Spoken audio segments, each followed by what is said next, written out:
পৌরসভার পরিশ্রুত পানীয় জলের গাড়ির জল দিয়ে বেআইনিভাবে নির্মীয়মান বিল্ডিং ঢালাইয়ের অভিযোগ উঠল উলুবেড়িয়া পৌরসভার ৩১ নম্বর ওয়ার্ডের গঙ্গারামপুর এলাকায়। জানা গেছে, উলুবেড়িয়া পৌরসভার তরফে বিভিন্ন এলাকায় পানীয় জলের ট্যাঙ্কের মাধ্যমে জল সরবরাহ করা হয়, পাশাপাশি বিভিন্ন অনুষ্ঠানে পানীয় জলও সরবরাহ করা হয়। সেই ট্যাঙ্কের জল দিয়েই এবার বিল্ডিং ঢালাইয়ের অভিযোগ উঠল। অভিযোগ, উলুবেড়িয়ার গঙ্গারামপুরে একটি উৎসবের নাম করে নির্দিষ্ট টাকার বিনিময়ে পৌরসভার পানীয় জলের ট্যাঙ্ক ভাড়া নেওয়া হয়। অভিযোগ, সেই জল দিয়েই বেআইনিভাবে গঙ্গারামপুরে মেদিনীপুর খালের উপর একটি নির্মীয়মান বিল্ডিং ঢালাই করা হয়। পাশের আরও একটি বিল্ডিং ঢালাইয়ের প্রস্তুতিও চলছিল বলে জানা গেছে।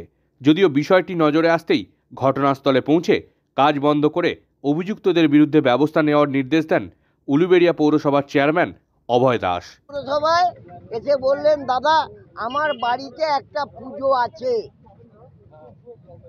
তা পুজো বলুন, আচার অনুষ্ঠান বলুন, ধর্মীয় কোনো অনুষ্ঠান বলুন, আমার মফেল বলুন, মিলাদ বলুন, আপনি যদি এসে বলেন আমার পাড়ায় আজ একটা মিলাদ আছে, একটা জলের গাড়ি হবে না, আমাকে তো দিতে হবে।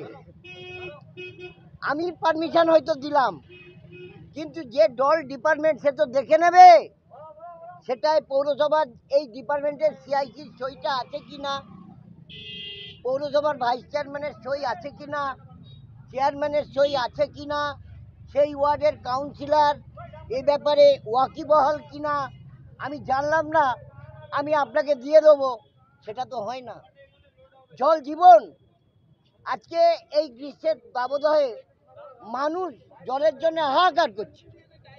উলুবেড়িয়ার মানুষ কিন্তু জলের হাহাকার নেই, উলুবেড়িয়ার মানুষ পর্যাপ্ত পরিমাণ জল পাচ্ছে। তাহলেও এটা নিন্দনীয়।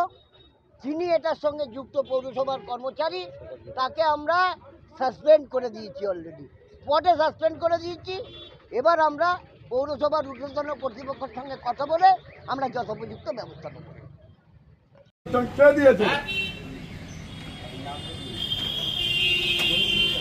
রবীন্দ্র কাকু মন্দিরের নাম করে নিয়ে এসেছে।